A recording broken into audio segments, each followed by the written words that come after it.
Doctor Chetan రాజు గారు నమస్తే అండి. నమస్తే మేడం. డాక్టర్ గారు చాలా మంది ఉన్న వెయిట్ కన్నా కూడా కొంచెం తగ్గాలి అనుకుంటూ ఉంటారు. ఇప్పుడు చాలా మంది ఓవర్ వెయిటే ఉంటున్నారు కాబట్టి వాళ్ళలో చూసుకుంటే 35+ ఉన్న వాళ్ళు వెయిట్ లాస్ అవ్వాలి అనుకుంటే చాలా కష్టం అయిపోతుంది. ఆఫ్టర్ 35 వెయిట్ లాస్ అనేది అంత ఈజీగా ఉండట్లేదు. ఎందుకంటారు? ఎందుకంటే పిల్లలు ఉంటారు కదా, పిల్లలు పుట్టినప్పుడు వాళ్ళది వెయిట్ ఎంత ఉంటుంది, వాళ్ళ సైజ్ ఎంత ఉంటుంది. మీకు పిల్లలు ఉన్నారు కదా, మీ బాబు పుట్టినప్పుడు ఎంత వెయిట్ ఉండే? 3-4 kgs. 3-4 kgs ఉండే. అంతే. సైజ్ ఎంత మన ఇంతే ఉంటారు పిల్లలు, ఇంతే ఉంటారు. Yes. అవునా కదా? అయితే ఏమైతుంది, ఎట్లా అయితే ఏజ్ పెరుగుతుంది అట్లా ఏమేమి వస్తాయి, పళ్ళు వస్తాయి, జుట్టు పెరుగుతుంది, హైట్ పెరుగుతుంది, వెయిట్ కూడా పెరుగుతుంది. మళ్ళా 21కి వచ్చేసరికి దాని తర్వాత ఇంకా హైట్ పెరగదు. అవునా కదా? మళ్ళా దాని తర్వాత వెయిట్ ఏమవుతుంది, పెరుగుతుంది. హైట్ స్టాప్ అయినప్పుడు వెయిట్ కొద్దిగా పెరగడం స్టార్ట్ అవుతుంది. కాలేజ్ లో ఉన్నప్పుడు వరకు బక్కగుంటాం. అవును. అవునా కదా? దాని తర్వాత ఏమైతుంది, దాని తర్వాతనే పుట్టాన్ చేస్తాం. జాబ్ వస్తుంది, టెన్షన్ వస్తుంది, వైఫ్ వస్తుంది, పిల్లలు వస్తారు, ఈఎంఐలు వస్తాయి, అన్ని వస్తాయి కదా. అప్పుడు వరకు ఏం టెన్షన్ ఉంటుంది కాలేజ్ లో ఉన్నప్పుడు వరకు? అరే అసైన్మెంట్ కంప్లీట్ చేయాలి, రేపు సబ్మిషన్ ఉంది, లేకపోతే క్లాస్ బయటికి పంపిస్తాడు, అది కూడా ఒక ఎంజాయ్మెంట్ అయిపోతుంది. క్లాస్ బయటికి పంపిస్తాడు అనేసి భయం ఉంటుంది, అది మనం ఎంజాయ్మెంట్ లో కన్వర్ట్ చేసుకుంటాం. అవునా కదా? మళ్ళీ పిల్లలు 5 years వరకు, 10 years వరకు, 15 years వరకు ఏం చేస్తారు, ఆడుకుంటారు. ఇప్పుడైతే పిల్లలు ఆడతలేరు, అందుకే వాళ్ళకు కూడా బరువు పెరుగుతుంది. అవునా కదా?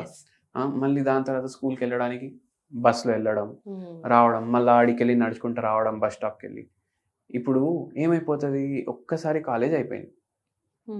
ఇప్పుడు వరకు ఏంది, నాయనని డబ్బులు అడగాలి, అమ్మని డబ్బులు అడగాలి. ఇప్పుడు ఏంది, మన దగ్గర డబ్బులు వస్తాయి, అప్పుడు మనం ఏం చేస్తాం, ఒక బండి తీసుకుంటాం. అవునా కాదా? మళ్ళీ పెళ్లి అయినాక వాషింగ్ మిషన్ తీసుకుంటాం. ఫిజికల్ యాక్టివిటీ తగ్గిపోతుంది. మీకు తెలుసా, మనం చిన్నగా ఉన్నప్పుడు టీవీలు ఉంటుండే కదా, 2 ఛానల్ ఉంటుండే. ఆ 2 ఛానల్ మార్చడానికి మనం లేచి పోయి బటన్ నొక్కితే అది ఛానల్ మారుతుంది. ఇప్పుడు ఎలెక్సా చేంజ్ ది ఛానల్ అంటే ఛానల్ చేంజ్ చేస్తుందా? ఫింగర్ కి కూడా నొప్పి లేకుండా ఛానల్ చేంజ్ అవుతుంది ఇప్పుడు. అవునా కాదా? అయితే అట్లా తయారైపోయింది దునియా. అయితే ఏమైతుంది, ఇప్పుడు అన్నిటికీ మనిషి కూడా అవసరం లేదు, తెలియకుండా పని అయిపోతుంది. ఇప్పుడు ఎట్లా సిస్టమ్ వచ్చేసిందంటే, మీరు రోజు ఇంటికి, ఇప్పుడు ఏ వస్తుంది, ఇంకా ఇంటికి వచ్చే ముందు లైట్ ఆన్ అయిపోతుంది, ఏసీ ఆన్ అయిపోతుంది, బండిలో కూర్చునే ముందు ఏసీ ఆన్ అయిపోతుంది. ఇంతకుముందు మనమే జాడులు కొట్టుకుంటుండే, ఇప్పుడు ఏంది, వాక్యూమ్ క్లీనర్ కూడా కాదు, అది కూడా ఏఐది వాక్యూమ్ క్లీనర్లు వస్తున్నాయి. ఇప్పుడు మీరు ఇంట్లో వదిలేస్తే కథం, అదే సాఫ్ చేసుకుంటుంటది, అదే టైంకి బంద్ అవుతుంది, అదే టైంకి ఆన్ అవుతుంది, అదే రియలైజ్ చేసుకుంటుంది, అరే చెత్త ఉంది అనేసి అదే సాఫ్. అంటే మనం ఏం చేస్తున్నాం, తింటున్నాం, కూర్చుంటున్నాం. అంతే. అవునా కాదా? ఫిజికల్ యాక్టివిటీ ఉందా? లేదు. ఇప్పుడు బస్ వెనకాల ఉరికేది ఉందా? లేదు. ఎక్కడైనా బస్ స్టాండ్కి వెళ్ళి దిగి ఇంటికి నడిచేది వచ్చేది లేదు. ఏమైతుంది, పెరుగుతుంది బరువు. అవునా కాదా? అరే నువ్వు పెళ్లి తర్వాత పెరిగినావు, ఏంది మీ అమ్మ మంచిగా ఇవ్వకపోతుండే నా ఫుడ్, మీ వైఫ్ మంచి ఫుడ్, అరే ఎందుకు పెరుగుతుండే, మనకే ఆలోచన లేదు, దానివల్ల పెరుగుతారు. మళ్ళీ ఇంకోటి ఏంది తెలుసా, ఈ చిన్న పిల్లలకి టీవీ పెడతాం, టీవీ పెట్టేసి తిను తిను తిను, మన కడుపు ఇంతే ఉంటుంది, మనకి ఇంత తినాలి. ఎందుకు, అరే జర లడ్డు కనిపించాలి, ఎక్కడైనా దావత్లా, ఫంక్షన్లా, సత్యనారాయణ వ్రతంకి పోతే, అరే ఏంది నీ బాబు చాలా చిక్కిపోయిండు అనేసి చెప్పొద్దు ఎవరు. చిన్నప్పటి నుంచి ఓవర్ ఈటింగ్ చేపిస్తున్నాం పిల్లలకి. ఇప్పుడు వీనికి జాబ్ వచ్చినాక ఓవర్ ఈటింగ్ అయితే అలవాటు ఉంటుంది కదా, ఇంకా తొందరగా బరువు పెరుగుతారు. మళ్ళా యాక్టివిటీ లేదు, ఏమైతుంది, దానివల్ల బరువు పెరుగుతారు, మెటబాలిజం తగ్గిపోతుంది. ఇప్పుడు మెటబాలిజం ఫాస్ట్ ఎప్పుడు ఉంటుంది, బాడీ గ్రోత్ కావాలి. బాడీ గ్రోత్ కావాలన్నప్పుడు మెటబాలిజం ఫాస్ట్ ఉంటుంది. ఇప్పుడు గ్రోత్ ఆగిపోతుంది ఒక ఏజ్ తర్వాత, దాని తర్వాత ఎందుకు మనకు మెటబాలిజం అనేసి మనం ఏం చేస్తాం, మనం రెస్టింగ్ ఫేజ్ లో వెళ్ళిపోతాం. ఆ రెస్టింగ్ ఫేజ్ లో పోయి బాడీ మెటబాలిజం కూడా స్లో అవుతుంది. ఆ మెటబాలిజం ని మనం నార్మల్ కి తీసుకొని రావాలి. మళ్ళా ఇంకోటి ఏంటి అంటే, టెస్టోస్టిరోన్ అని ఒక హార్మోన్ ఉంటుంది. టెస్టోస్టిరోన్ హార్మోన్ దేనికి అని అనుకుంటారు అందరు, పిల్లలు నెక్స్ట్ జనరేషన్ రావాలి, మగతనానికి అది అవసరం అనేసి. అది కాదు, మనకు టెస్టోస్టిరోన్ ప్రతి ఫంక్షన్ కి కావాలి, మన బాడీలో జరిగే ఫంక్షన్లకి. ఇప్పుడు 1970ల 1980ల ఎంత అయితే ఒక యావరేజ్ 35 year old కి టెస్టోస్టిరోన్ ఉంటుండే కదా, అది ఇప్పుడు సగం అయిపోయింది, ఇంకా తగ్గుతుంది. ఎందుకు, ఫిజికల్ యాక్టివిటీ లేదు. ఫిజికల్ యాక్టివిటీ ఉంటే ఆటోమేటికలీ బాడీలో టెస్టోస్టిరోన్ పెరుగుతుంది. టెస్టోస్టిరోన్ కరెక్ట్ ఉంటేనే మెటబాలిజం కరెక్ట్ అవుతుంది. అందుకే జనాలకు బరువులు తగ్గుతలేవు, స్టాండ్ స్టిల్కి వచ్చేస్తున్నాయి. అది వస్తుంది పరేషాని. మరి ఇప్పుడు ఈ ప్రాబ్లం కి హోమియోలో ఏమైనా రెమెడీ ఉందంటారా? మందులు అన్ని రోగాలకు ఉంటాయి. ఇప్పుడు షుగర్ వ్యాధి ఉంది, మనం మందులు ఇస్తాం. అది ఎప్పుడు తగ్గుతుంది పూర్తిగా? అది ఎప్పుడు తగ్గుతుంది అంటే పేషెంట్ డాక్టర్ కొన్ని చెప్తే కూడా అవి ఫాలో చేయాలి.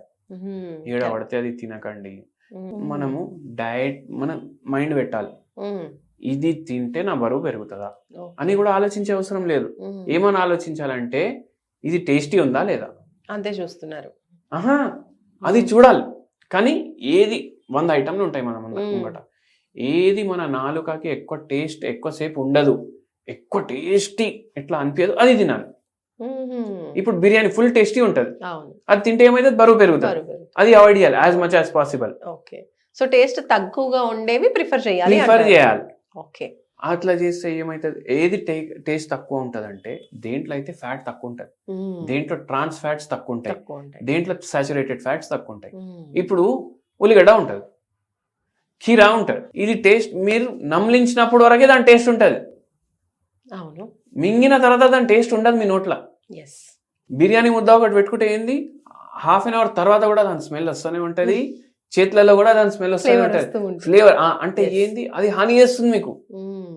ఇట్లా ఆలోచించి మీరు తింటే రోజు ఒక హాఫ్ అన్ అవర్ మీరు వాకింగ్ చేయండి, ఓన్లీ హాఫ్ అన్ అవర్.